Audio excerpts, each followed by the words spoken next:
Good morning, all. Let's get started.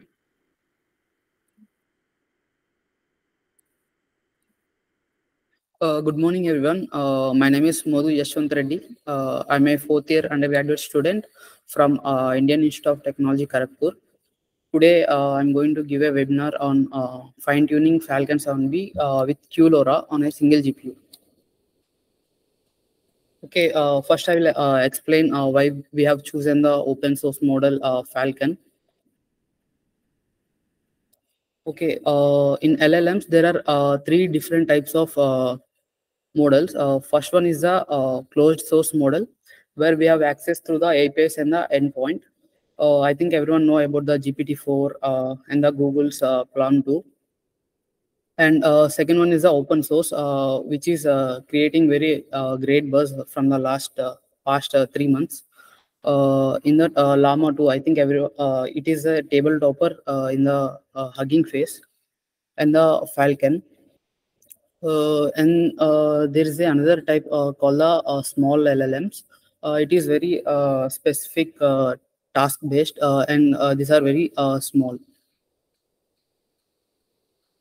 So you might think that why we are using the open source model for the fine tuning, why we can't directly just fine tune the OpenAI, which has a GPT-4, which is top notch in the LLM. The case is that OpenAI is is not allowing the fine tuning for the GPT 3.5 and the GPT-4. They are allowing to fine tune only the variants of the GPT-3.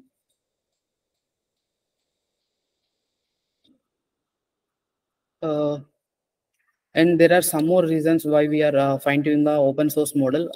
First one is just hello, yeah. Yeah, just one question. When you say OpenAI is allowing only GPT-3, right, for fine tuning, that means the whole source code is available for us, right, to fine tune? Not so. I think there are some instructions for the fine tuning the GPT-3 variants. We can follow that for the fine tuning. Okay. Thank you. Yeah. Okay. So first one is the cost efficient.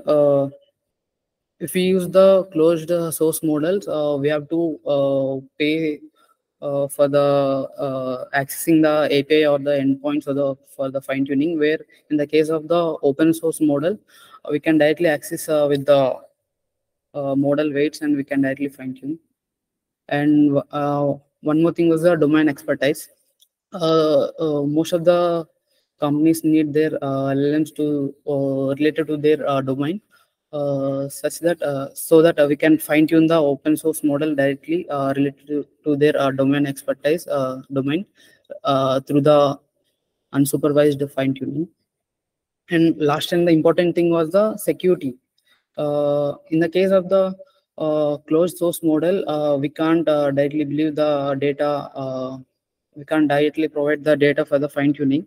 Where in the case of the open source model, we have directly access with the model weights, and we can directly fine tune in our local computers. For example, sectors like the medical and the financial, where we need the data should be secured and need a privacy. So that's why we use the open source model for the fine tuning. Okay, this was my question. Yeah. So if GPT-3 is available for fine tuning, yeah, does it mean now it is almost like open source? No, we don't have access to the model, right? Model weights. Okay. Maybe later, probably you will be covering. I want to know then, what do they expose when you say GPT-3 can be fine-tuned? What is exposed for us to fine-tune? I think for GPT-3 and 2 code is available. So you can download the whole and set it up locally. Oh, then it is as good as open source, right? No, sorry. GPT-3 is only as API, correct? Just one. GPT is only API.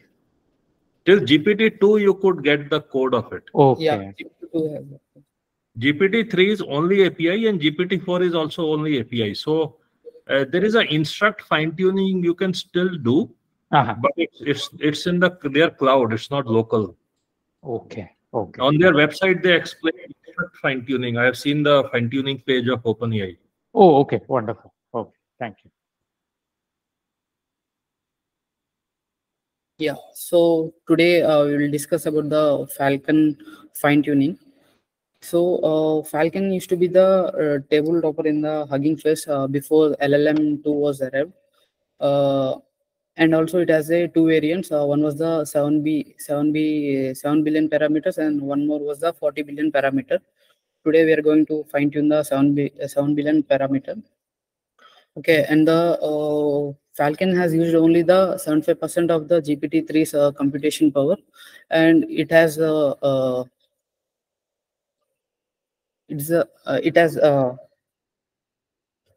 outperformed the GPT-3.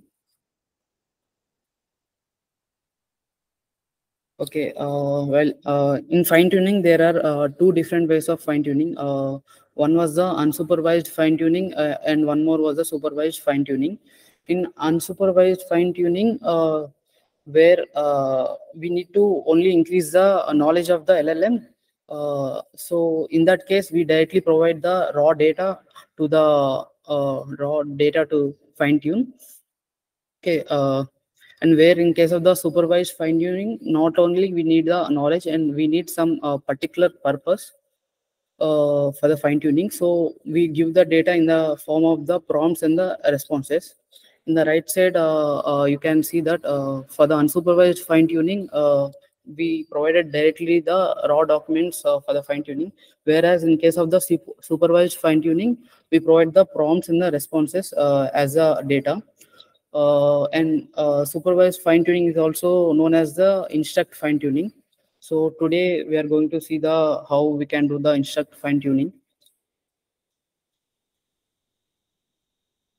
Okay, parameter efficient fine tuning is a set of techniques that try to reduce the number of parameters that needed to be updated. Like we won't update the every parameter of the LLM model. We only fine tune the certain part of the weights of the LLM model. There are some of the advantages using the PEP.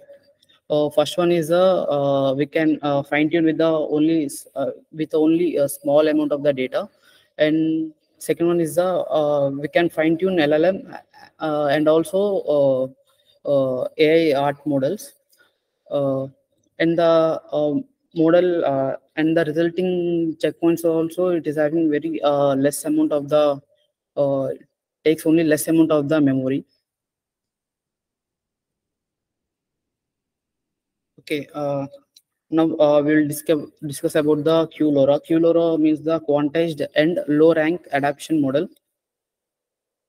So what we are trying to do was we are trying to reduce the memory of the weights. So if we need to reduce the memory of the weights, we can. Our first idea was. Our first idea was to convert the all weights into the 4-bit format, and we can directly fine tune this 4-bit format. So in 4-bit integers, the 4-bit integer can range from the -8 to the +7. It is equal to the 16 levels.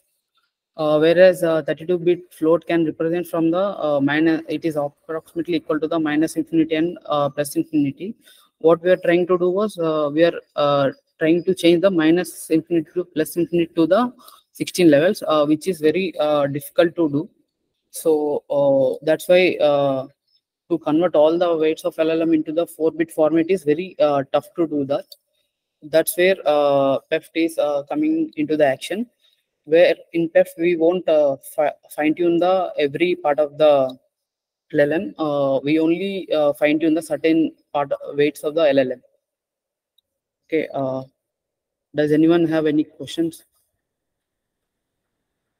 So for benefit of many people who joined later and just for a revision, to go back 2 slides and discuss in 1 or 2 lines the major fine-tuning techniques available. So before you were showing PEFT, and before that, what was that? Supervised and the unsupervised fine-tuning. Okay, understood. And then next slide, you are starting the fine-tuning. So PEFT is the first technique and QLoRA is the second technique, correct? No. In PEFT only, PEFT is they have a set of techniques. In that, LoRa and QLoRA comes in. Like. Got it. So this one is doing what? It is trying reduces to the number of parameters. Okay, got it. Yeah. Okay, understood. Now the theory is that by reducing number of weights, it's easier to fine tune. It becomes a lightweight model, huh? Yeah. Like we need to fine tune on the single GPU, right? So if we fine tune all the weights, it is very tough to fine tune on the single GPU. Okay, that's why we are trying to reduce the model weights from 32-bit into the 4-bit, but it is also. Yeah, and fine tuning is exclusively available for open source LLMs only, like Llama or for. Yeah. We need to have access with the model weights, like. But in case of GPT 3 and 4, you can't fine tune because you don't have model weights. Yeah. Okay. Yes. But then why does OpenAI fine tuning page says instruct fine tuning is available? It's a different way of fine tuning GPT, I guess. Yeah. I think they have some certain ways. I think they have some document related to that OpenAI fine tuning. It's an API based approach to fine tuning. Yeah. But it remains in the cloud, huh, for GPT. Yeah, the weights are with the GPT itself only. We have a API exposed to the weights. Understood. But okay, so but it will still go to their cloud. That's the disadvantage. Okay. Yeah. Got it. You have shared the link for the GPT fine tuning page. So, but there's being discussed limitation is you have to send everything to OpenAI cloud. With your with Llama or this Falcon, you can do things locally without going outside your firewall, right? Yes. Okay. So in case of have you understood this QLoRA? Like we are trying to reduce the memory. So what we can do was we can reduce the 32-bit integer into the 4-bit integer. Right. But it won't possible. That's why we are using the PEFT. In PEFT, where we won't convert the all weights from 32-bit into the 4-bit. We only convert the certain part of the weights, and we can do fine tuning. What's the problem of converting all the weights to 4-bit? Is there any issue? Yeah, actually, see, in the case of the 32-bit, you can see the range. It is almost equal to the minus infinity to the plus infinity. So we are trying to convert this minus infinity to plus infinity to the 4-bit. Okay. There will be some errors while converting. So it is very difficult to fine tune after the converting those weights. But so that issue will be there even when you fine tune the few weights of using QLoRA, right? See, all weights are stored in 32 bits, regardless of how much you fine tune. Okay, once wait, I will explain this. Okay. So what we are actually, what is the process is, you can see this blue color thing, right? Blue color box. Okay. We are passing the, we are fine tuning with the LoRa.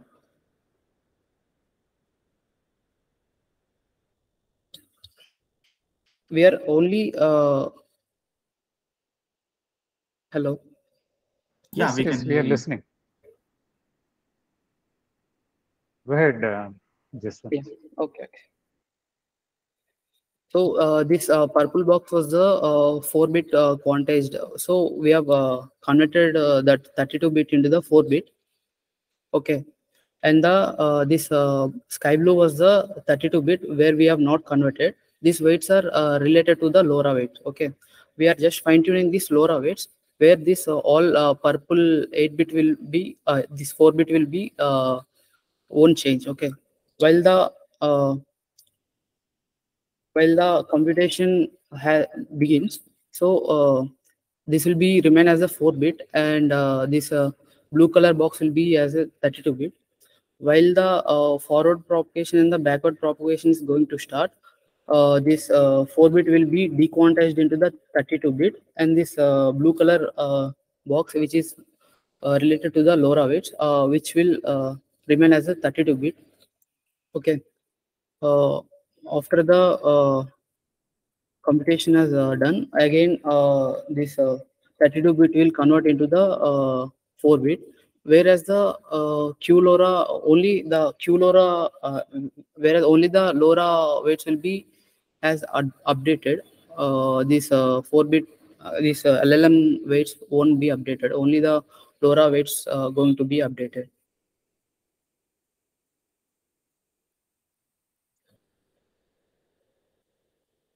Yeah, can you explain this this diagrams again from beginning? I at least missed it. So what's going on in here from beginning? Okay, so see what we're trying to do was fine tuning with the LoRa. What we are doing was first we are trying to quantize the LLM weights into the 4-bit. Okay, Correct. and then we are using the LoRa techniques for the fine tuning. In LoRa, what we are going to do was we won't change the parameters of the LLM model.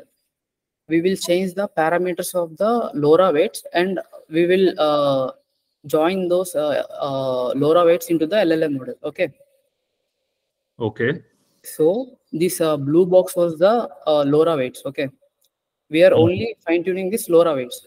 Okay. While the computation is going to start, this is the 4-bit and this is the 32-bit. Like we have to convert both into the same similar bit. That's why we are dequantizing the 4-bit into the 32-bit. Okay, while the computation is going to start.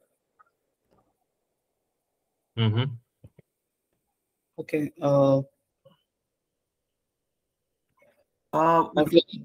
One question over here. So here we are saving both 32-bit and 4-bit both. So isn't that going to increase the memory size because we are saving both of the weights? So what is the process was we are only saving the 4-bit while the computation is begin. This conversion between the 4-bit into the 32-bit, we are not saving the 32-bit weights of the LLM. We are only saving the 4-bit weights. Only at the time of the computation, it is dequantizing the 4-bit into the 32-bit. So you're saying? No, are you differentiating from LoRa versus QLoRa? Yeah. In LoRa, we won't dequantize. We just remain 32-bit as 32-bit, and we directly fine tune only the LoRa weights. Got it. That's fine. In case of the QLoRa, we are dequantizing the LLM weights into the 4-bit, and while the process is going to start, we are converting the 4-bit into the 32-bit, where in memory we won't save the 32-bit weights, only we save the 4-bit weights. Got it. I think I got it. So in LoRa, you are fine-tuning 32-bit weights, and in QLoRa, you are fine-tuning 4-bit weights, but in QLoRa, just before fine-tuning starts, you convert that bit back to 32-bit, huh? Yeah, yes. I see. Okay. Why you have to convert it back to 32-bit? If you have quantized to 4 bits, just before fine-tuning, you are saying you have to convert it temporarily back to 32-bit. Why? Yeah, because this LoRa weights are in 32-bit, okay? Right. But the LLM weights are in 4-bit. Both should be in the same data type. That's why we are converting the 4-bit into the 32-bit. Got it. I think I got it, folks. I hope you understood. Are you also going to touch on the how do you do the dequantization, because that seems a very interesting thing? So for the dequantization there is one formula. for converting the 4-bit into the 32-bit. And the 4-bit has a special data type called the normal float, 4-bit normal float.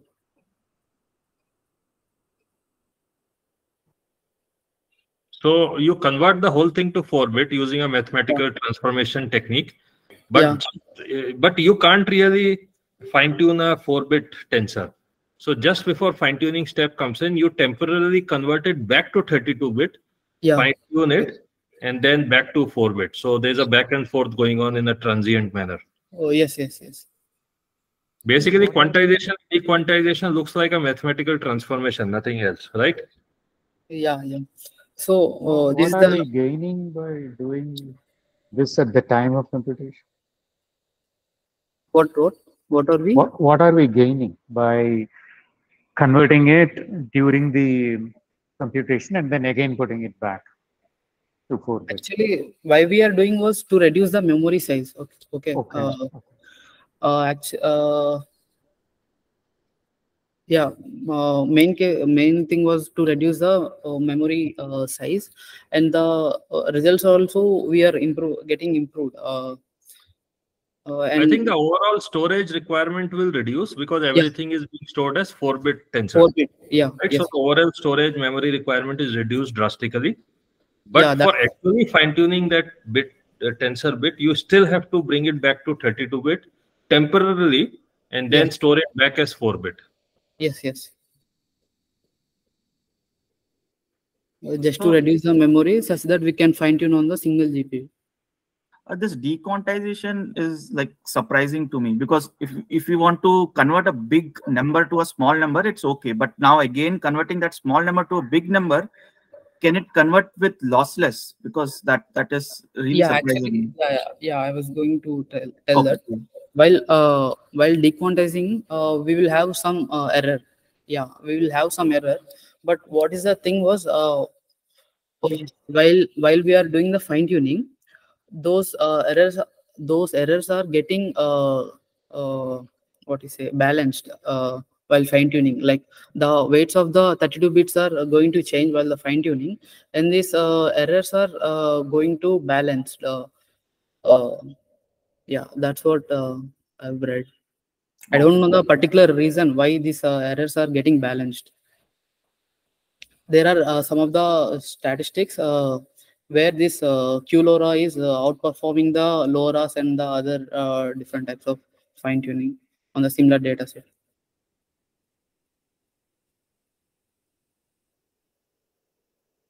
Okay, thanks, Jaswanth. Yeah. So for the 4-bit, we are using this 4-bit normal float data type. Okay, what we are doing was we are using the zero-centered distribution.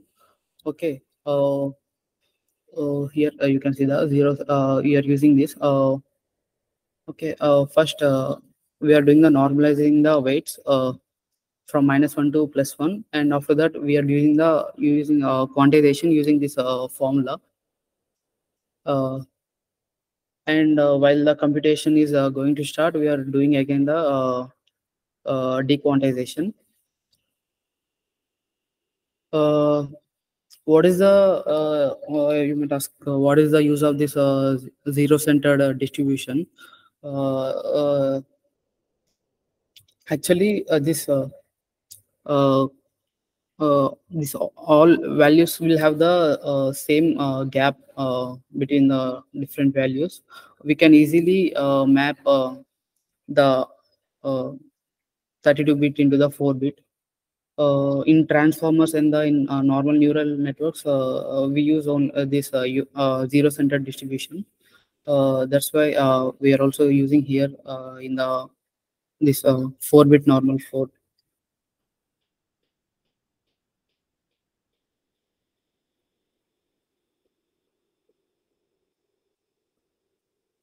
Does anyone have any questions? Can you repeat again what you said? Okay, in this we are using the zero-centered distribution. Okay, this Q1, Q3, these are the quartiles. Okay, we have the same in this zero-centered distribution. These quartiles will be equal. Okay, so while we are normalizing, after normalizing, we are using this zero-centered distribution. We will have the similar values in the left side and the right side, such that we can easily quantize the 32-bit into the 4-bit. Actually, in normal quantization, it is very tough to map the 32-bit into the 4-bit. But in the case of this zero-centered distribution, we can easily map, because we are using this zero-centered distribution, because this using the quartiles, this quartiles on the other side will be equal. So it will get easy for mapping the 32-bit into the 4-bit.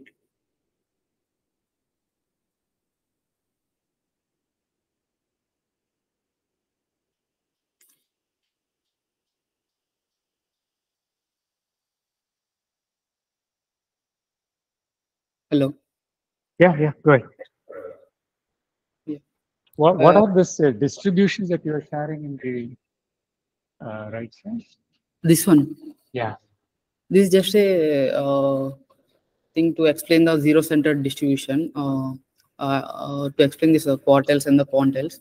This quantiles means this Q1, Q3. Quartiles means the gap between these two.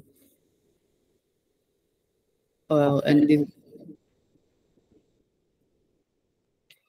Now, how are they connected with the quantization part? So here in the first step, we are doing normalization, right? We are. Okay. So first we are changing these values into the plus one. Standard normal. Yeah. Zero mean and unit variance. Yeah, and then after that we are using the quantization. In quantization, we are using this formula. In this QX is there, right? This QX is the quantile function. Like it is the value is in which quantile. Like, is this in this or in this or in this? According to that, the value will be there. That is the QX. And the I is the normal 32-bit weight value. And here K is we are converting into the 4-bit, right? So K will be the 4. So that's how we are calculating the quantization value. Similarly, there will be a function for the dequantization, where we can directly map into where we can convert this 4-bit into the 32-bit. There will be some errors while dequantization. Got it. Okay.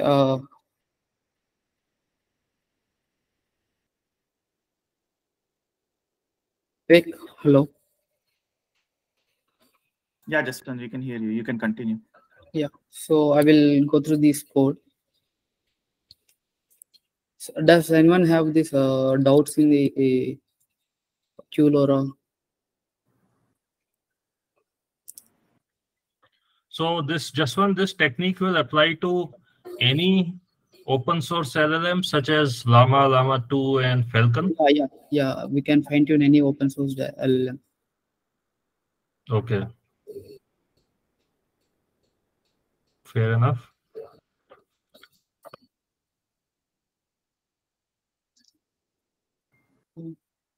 Okay, I will go through this code.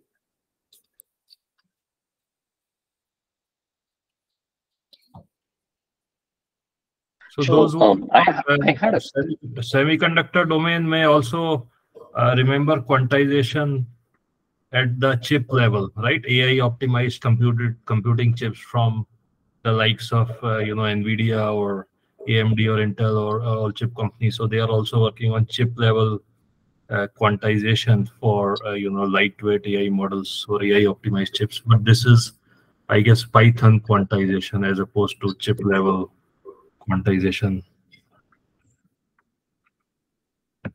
So I had a question on this. Are there any because of this a reduced 4-bit representation, are there any let's say guarantees that hey, your error approximations are supposed to be or your your results are supposed to be within this kind of approximation? Are there any theoretical guarantees of because of this, or is this because I believe that these errors are going to be also multiplied during backpropagation per se? Yeah, there are going to be errors while dequantizing this weights.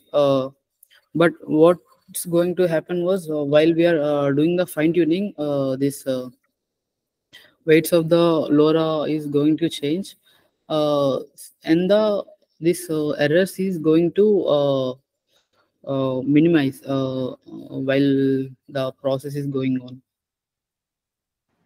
And there are some of the statistics that this QLoRA is outperforming the LoRa after quantization.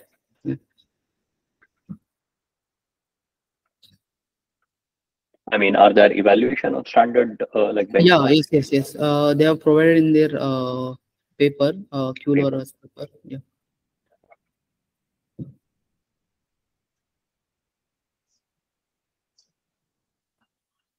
So I guess it's a very great method. So what we are doing is we are only what we say updating one single weight, but the errors are in every single weight, right? Yeah. Yes. That just one single weight update is handling all the other weights also, balancing out all the other weight errors also. Yes. So that's that's just surprising. Yeah, that's cool. Yeah. Okay.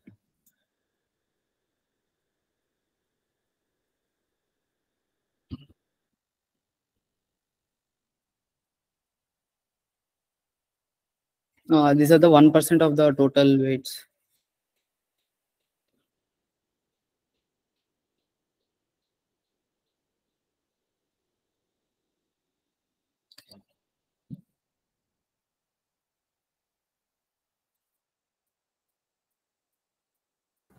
Okay, sounds good. You have a demo? Yeah. So first we are installing the some of the libraries we need, and yeah, here is the configuration for quantizing the LLM model. Just increase the font. It's too small. Yeah, better. Now it's good. Yeah, here we are doing the. And if you can show the imports, what are all being imported would help. Similar bits and bytes, and we are downloading the transformers and the PEP model. The font became small again in this cell. Okay. Yeah, better. Yeah, these are the inputs. Similar from the transformers. This is for the data set.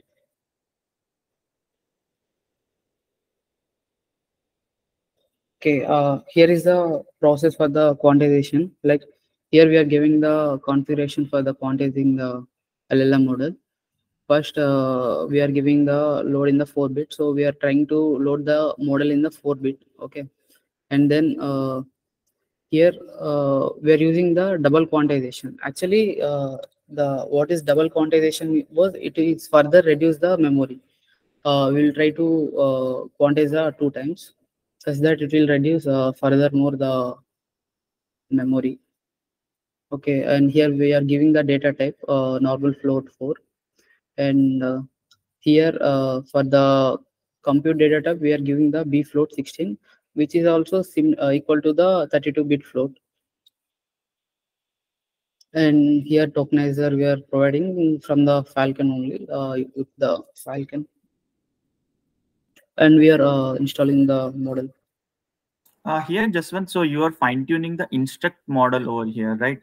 So do you have any like any suggestions or tips that should we fine-tune the instruct model, or should we fine-tune the base model itself? Because in the Falcon, if you see Hugging Face Falcon page, they say that please go and fine tune the base model, not the instruct model.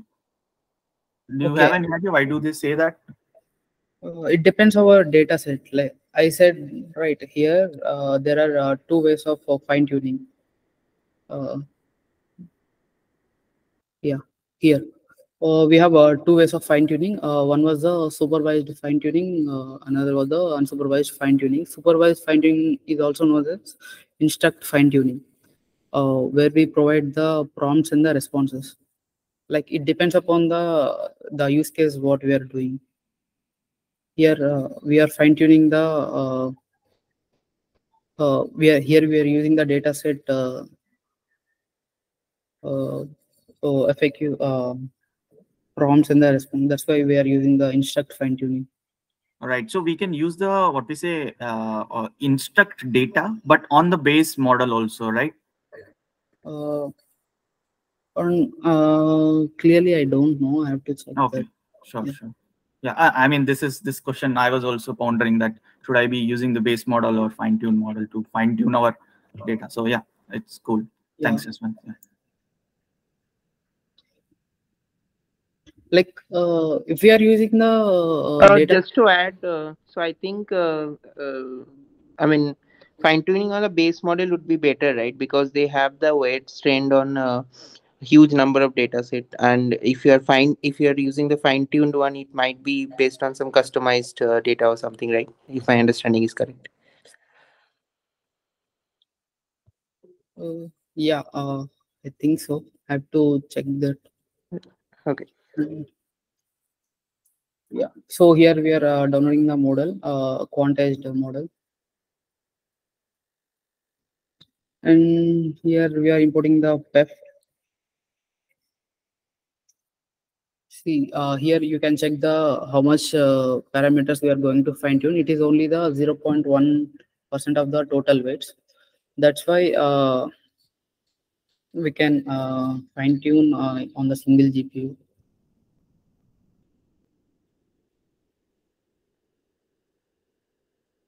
So I'm using the FAQ data set for fine tuning.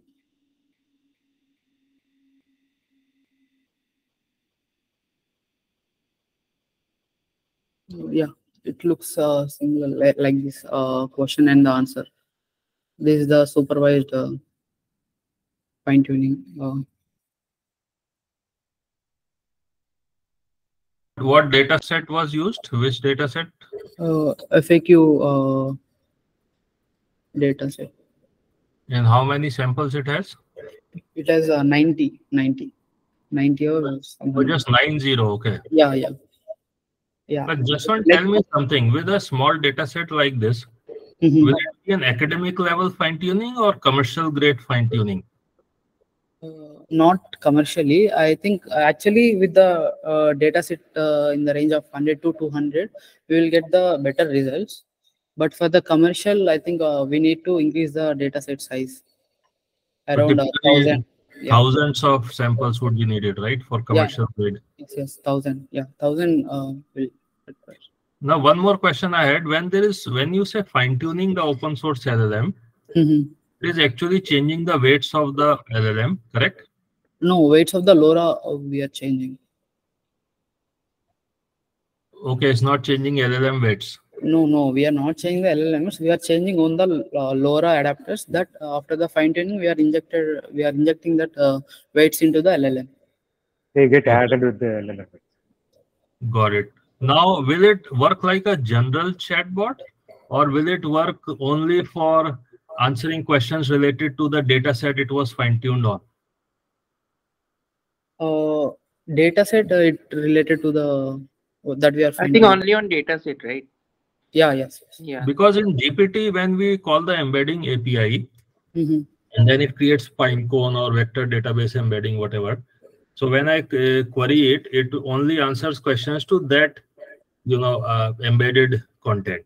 It stops functioning as a generalized chatbot. Now here also, it will stop functioning as a generalized chatbot. It will only answer questions on that data set Or will it continue to also function as a generalized chat robot? No, it will answers only related to this data set. I believe it will be working on both because the weights are not the weights are not changed, right? We just added new weights. So now it's going to have the general capability and also the new dataset capability also. Yeah, I agree with Ajay. That is my understanding. Anybody else has a different understanding? But the way.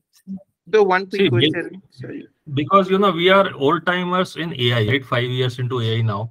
When we used to say fine tuning, let's say a computer vision model or language model, a neural network, it was enhancing the capability. It was not removing the core capability of the baseline neural network which we used. So it was enhancing the capability. Let's say taking ResNet backbone and adding our set of images, so it can do additional images along with the core images it can anyways do. But in case of semantic search embedding of GPT, I am told it only answers questions on the newly data set you embedded it on. But in fine tuning, you are changing the weights of the model. So it should still provide the baseline chat functionality of that LLM. So I'm agreeing with Ajay. If anybody has a different interpretation. One quick question, Vivek. So if it is fine-tuned, it is fine-tuned on a customized data set where the when person is fine-tuning, the weights is getting updated based on customized data set, right? Because you're passing a customized data set. So just thinking perspective, will it still work as what it used to work with the base model, right? Because there the weights are trained on a huge internet database, right? I mean, yeah, it's just trying to think from my understanding that will it still work or will it still give the same? Core LLM is still available, so it will still work for baseline, prompting and any general questions. In addition, it will work for your custom corpus. Okay. Got it. Whereas in semantic search in GPT, it only works for your custom corpus and it loses the previous intelligence, the internet intelligence. That is my understanding, but somebody can correct me.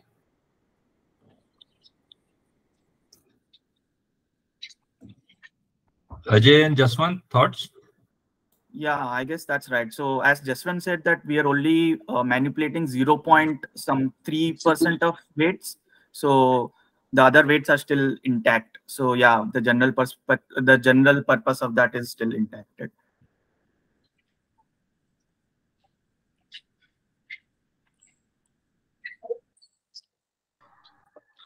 Jaswanth, could you share the data set which you have used, the FAQ data set? Can you show that? Yeah, actually, I just got a call from Jaswanth. He lost internet. He is rejoining in a moment. We can keep discussing here. Okay. Yeah, I think you just use some very small academic data set of 90 questions. That's it. I'm sorry, people. Actually, I'm new to this AA role, so that's why I'm just I don't know anything. I'm just listening. Okay? Thank you. Okay. Fine. Vikas, what was your question again? Yeah, my question was basically I wanted to see that FAQ data set, how it's formatted, how it's how it looks like. So that was my question. So yeah, I can see that small data. Yeah, he lost internet, so he's coming back. Yeah. Satyajit, you have a question? Yeah, actually, I have a same question like Vikas. So is the data set the custom data set? I mean, there is some labels on the right side, I mean, in the response side, the answer one.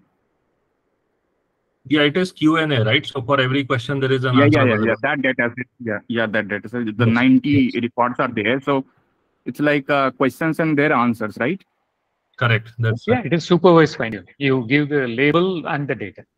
So I mean, it's like a chatbot. So how they are learning? Because in generative AI, they also learn some distribution from the training data set, and they generate some new content. So isn't it like a chatbot or something?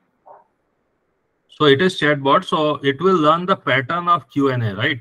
So it will be will be able to answer related questions, The context, right? it will not be regurgitating the Q&A as it is. It will be generating new answers, but similar Q&A. Yeah. Okay.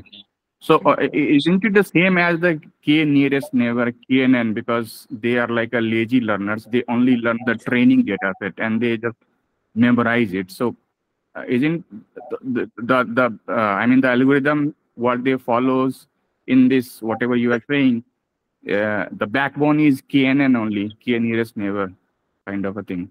Come again, I missed your question. Actually, my question is that in KNN, K nearest neighbor algorithm, right? Typically they are called as the lazy learners. They typically memorize the training data set, entire training data set. They don't create any explicit training model with them. So whenever you give a test data, they only refer back to the whatever they have in the training data set, and then they give you the answers. So isn't it the same thing which happening here in this model? In generative AI, what happens? It learns the pattern of the language. So I know KNN, you know, which is supervised machine learning, K nearest neighbor classification, right? So for classification, so there it learns the equation. So this, of course, NLP and generative AI builds on the concept of classic machine learning only. So the equation is still there. This is probabilistic modeling, right? So what happens? It learns the probability of the next word it has to generate. So it's very similar to Bayesian machine learning, if you remember. If you do classic, Bayesian, they learn some distribution. Yeah, right. Yes. Here also it learns the probability distribution of the next word, and it tries to find the highest probability next word. That's how generative text works. Yes. Okay. Hello. So can I get a code of this? Is it possible somewhere so that I can implement the Python code? I mean, that's up to Jaswanth. If that's his code, if he wants to share. Jaswanth, are you back? Hello. Yeah, Jaswanth, go ahead. You can share your screen and start speaking. Yeah. I'm going to share the screen. So I think Jaswanth, if somebody is asking for code, that's up to you. If you want to share it, you can share up to you. I mean. Yeah. I will share the code. Actually, it is in the GitHub only. Yeah, I'll share that. Okay, thank you. Could you also show the dataset, the FAQ dataset which you use for this use case? Okay. Yeah, 1 minute. I will share the screen. The Pradeep has shared a good point that classic machine learning is instance based, or LLMs are gradient based. Yeah. I mean, we use gradient learning even in classic ML, so that part is same actually. Gradient descent algorithm is used for classic ML as well. Yeah, go ahead. Can you see my screen? No. Oh, 1 second.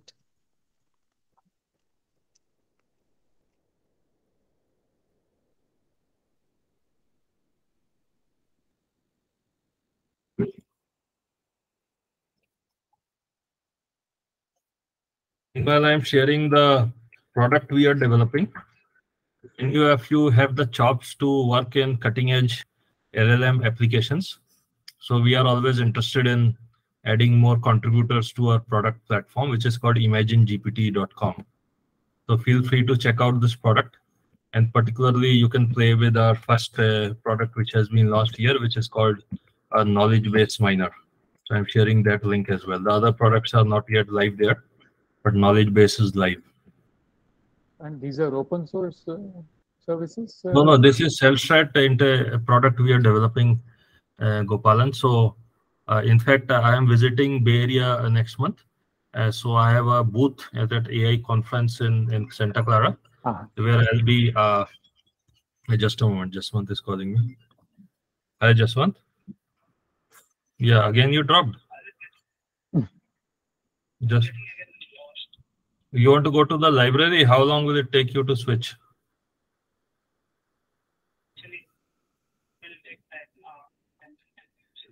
No, that will be difficult. Keep trying from here only, otherwise I guess unfortunately we'll just close the session.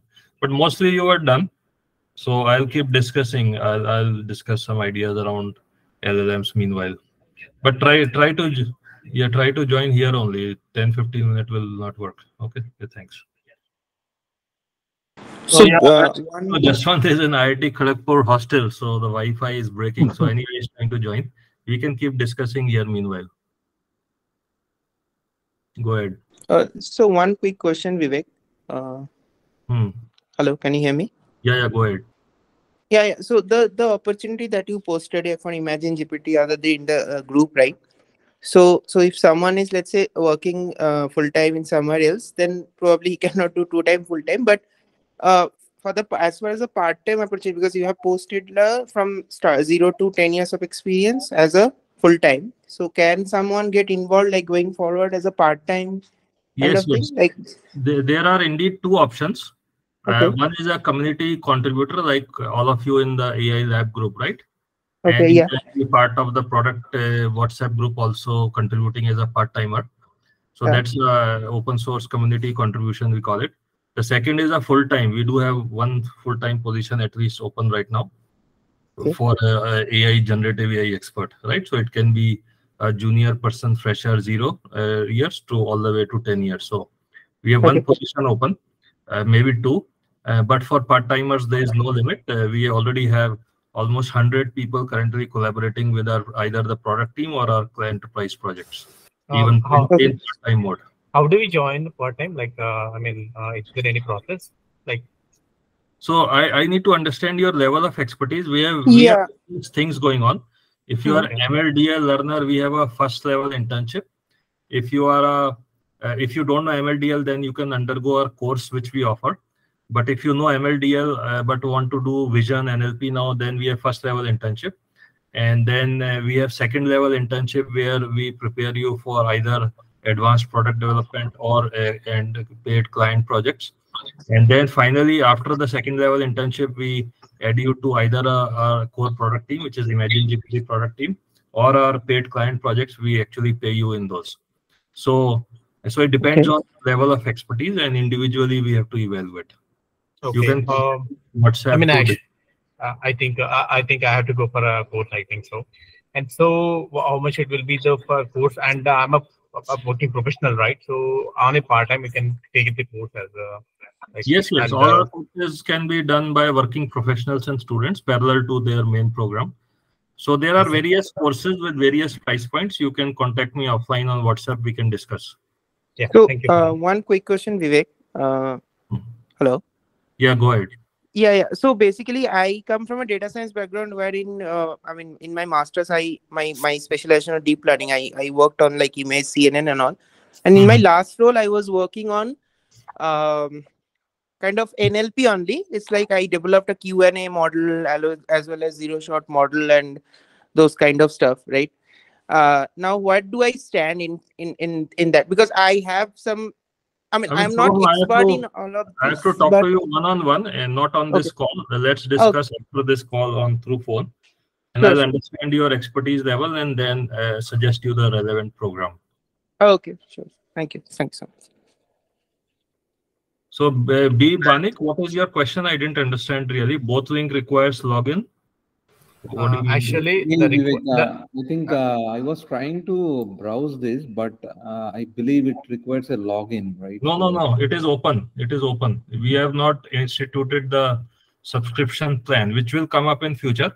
Currently, it's an open product. I'll demonstrate it to you right now. Right. So let me go to. So this is our upcoming LLM platform, and we are extremely ambitious about it, folks. Extremely ambitious. So we are trying to put together a world-class generative AI product team to work in our product platform.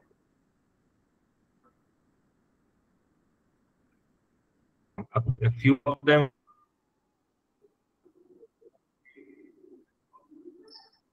will be. You are breaking, Vivek. Your voice is breaking. Hello, your voice is breaking.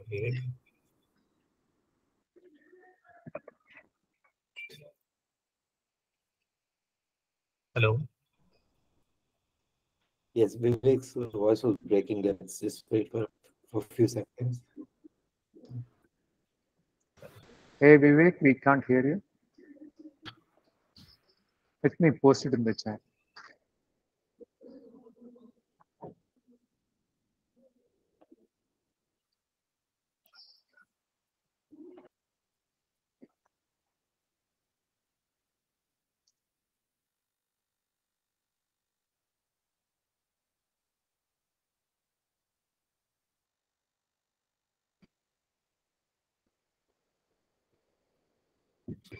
Sorry, I'm back now. Can you hear me now? Yeah, we can hear you. Yeah. So let me share my screen again. Yeah, my Wi-Fi is unfortunately also bouncing. So Jaswanth is not back. I think his hostel Wi-Fi is not working out. So let me show you meanwhile what we do. So this is the product we have launched as part of this. This is one of our first products. So we'll be creating a suite of generative AI products here. Focus on LLM, but over time we'll be doing multimodal generative AI imaging, video, audio as well. So here I'll show you what this can do. Let's say I want to do cancer research, right? So I go to some cancer, and let me just for ease, let me go to Wikipedia cancer page, right? So I go to Wikipedia cancer page, and I just enter this URL. Right? I enter this URL. Then I trigger an embedding creation. So this is using the GPT API infra, of course. Now it takes me to a bot view, and I can ask what is cancer, right? So I can ask it any question about cancer. And so it will answer this question based on the embedding it has created for this URL page right here. Right. So this is one of the use cases of this mining any URL and then creating a chatbot. So this is one of our product which is coming up. It's called knowledge based miner. So Vivek, basically it's quite interesting. So if you have any organization has got proprietary kind of information, right? So basically there are a lot of content getting generated, or when they do a client advising, right? So basically what you are saying, if you pass those repository knowledge base, it will kind of, then you can generate basically what you want, or yeah, you can embed anything in your custom corpus. In fact, let me show you a PDF upload now. Right, I'll show you a PDF upload. Right, so let me see where that was. Yeah. So here you're using open source or any proprietary? No, we are using GPT. We are using GPT. Okay. Because open source may not produce this quality yet, right? So let me upload this product introduction document, which is a PDF, right? So and let me actually show you this document so you know what we are, which one we are embedding. So how this works. And Vivek, what spatial different you're using in terms of the GPT? Because most of the people are using just prompting and just trying to get the output. Is there anything special you are doing it here? No, I mean, we have not done anything special per se. It's just getting the basic tech out first. And over time, so this is the document I'm uploading. So it's basic GPT only. It's not, we'll be innovating on this further. So this is the document I have just uploaded. It's an introduction to our product stack, ImagineGPT. Right. So now I can talk to this PDF because I have uploaded. It has already been embedded. What is ImagineGPT? Right. So you can ask it random questions, and it will answer based on the embedding it has created for that from that PDF document, right? So it is answering what this product is. So I can ask it more questions. I think it maintains context. How this product helps a business user. So let's see. So that PDF is getting sent over and again to the bot when we try to query it. Yeah, this is in GPT, right? So it is going to OpenAI Cloud, yes. Yeah, no, but in terms of the tokens that we are sending it, so in that term. No, I didn't understand your query again. So do we use that particular? So how does the tokenization comes into picture in terms of they charging us or we are sending that because we are using our document that GPT is referring to. So it embeds it, right? So that's how these LLMs work. It embeds that PDF document which I just showed you, right? So this is a PDF document it has embedded. So I can ask it random questions now. So I can say. Yeah, but his question, Vivek, is that with each API call, are you sending every time the whole PDF? No. That's not how it works. It's just sending this prompt. So if it is just sending the prompt, then how does the context, the GPT API, I mean the LLM Chat GPT gets that context? because it has already embedded before. So if you have to understand LLM to answer that. So you have, I mean, is it like fine tuned with this data, or it's like no, it is called embedding a data corpus. So if you have to understand what is the meaning of embedding a data corpus. So it has already created the embedding of that, and that now it is answering random questions for that source of data. So this is what I understand embedding, but the embedding is with you, right? I mean, the LLM doesn't know, the ChatGPT doesn't know the embeddings, right? No, it knows. It knows. Yeah, so that's, if it knows, that means you are sending through the API every time, right? Not every time. I sent it one time and the embedding has been created. Now I am only sending this prompt. That's it. But then each API is stateless, right? It doesn't have the earlier state. So how can you send once and not send it again? So your question is fair. Because I'm using a certain. So one API call doesn't know about the other second API call, right? It is not stateless. It is maintaining context. So I am not the product developer. My team developed this. Yeah. So that's what I'm saying. That was. I mean, it's definitely sending it every time in the each API call. So Bhushan, one possibility is it a retrieval augmented LLM where you are storing the embedding in a vector DB? Yeah. It is. Okay. Retrieval. Yeah. So that is then fetched to the context. Yeah, exactly. It is attached to the context and sending it every time. See, basically, what it does semantic search on embeddings. It finds the relevant component of that document where the answer may be found, and it sends that part. Yes, you are right. So so it sends. It only sends the sub part, depending on how the sub embeddings are created, based on a paragraph or things like that. That paragraph or certain paragraphs are being sent. Yeah, it's given as part of the context. Yeah, exactly. So you can see I have been talking to it with random questions. So it is basically doing a pretty decent job of answering the questions based on the very relevant information. Correct. So because this is using state-of-the-art GPT, I think GPT-4 also I'm thinking. I have to check with the team if they are calling GPT API or GPT-4. I have to check. No, GPT-4 is not yet open access is not there, right? API access. Yes, possibly you're right. Yes. So in this, I can embed PDFs, right? I can embed URL. So we are innovating on this product further, and we'll be creating a pretty significant or innovative, information mining product. And that's why we are looking for more, generative AI experts who can contribute to this core product.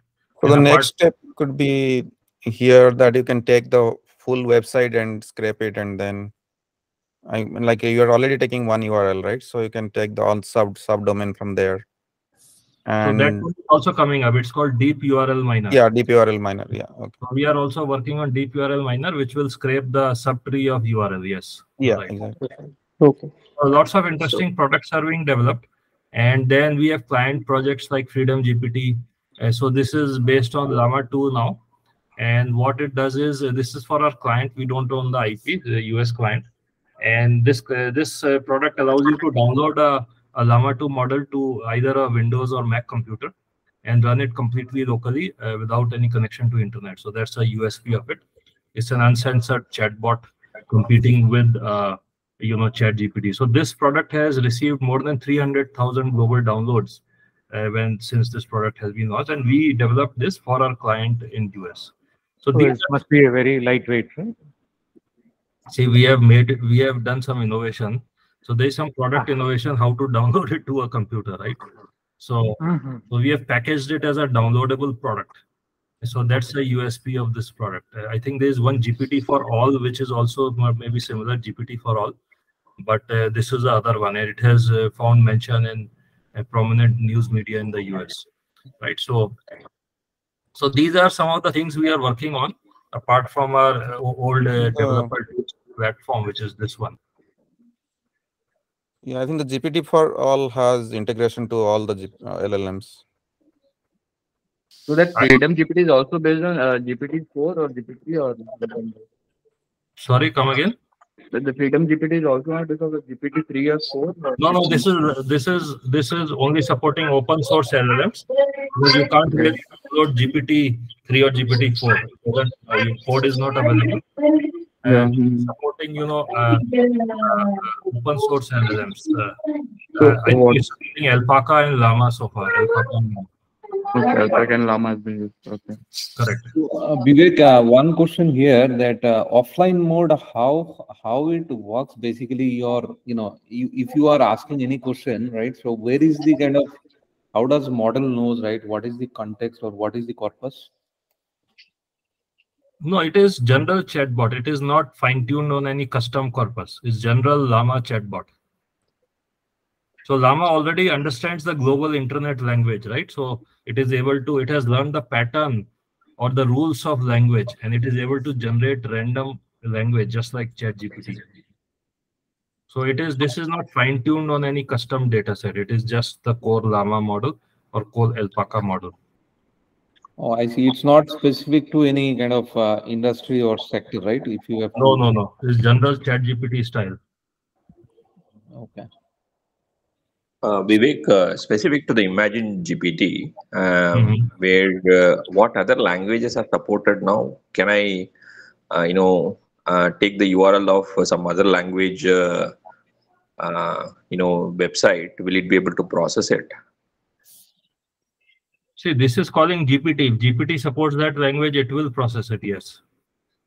So give me, let me try Telugu one, right? So I've tried that one before. It's a popular Telugu portal, right? So if I try this one, so if GPT supports that, I think it will support it from my understanding. Okay. I have not tested it. Frankly, I have not tested it. First time I'm testing it on a regional language portal. So now the problem is, how do I don't know how to type Telugu. One of you can try it. Google Translate. Yeah. Let's see if I ask it an English question, what will happen? Oh, cool. Yeah, it is answering. Yeah, it's doing a decent job. Yeah. So if you ask question in Telugu, maybe if you can type Telugu with a keyboard, then it will answer in Telugu, I am guessing. I have to try. I can try with Hindi later. Maybe. So anyway, so these are the activities we are doing. So all of you are welcome to contact me, and if you want to partake in any of our activities, we are always looking for. See, basically, our success is dependent on developing a world-class, talented team, right? I am going to compete with Anthropic, Cohere, which have raised, $200-300 million. So we want to be in that league. So we are, so we have to put together a very world-class team here, really. So I don't know if Jaswanth is back. Jaswanth, are you back by any chance? Still walking to library. Yeah, unfortunately, he's in IIT hostel in Kharagpur, and maybe couldn't figure this out. So that's about it for today. Sorry for breaking halfway a bit. What to do? Thank you. It's okay. It was a wonderful session. Thank you all. Thank you for joining. Vivek, can you have him share the link, GitHub link?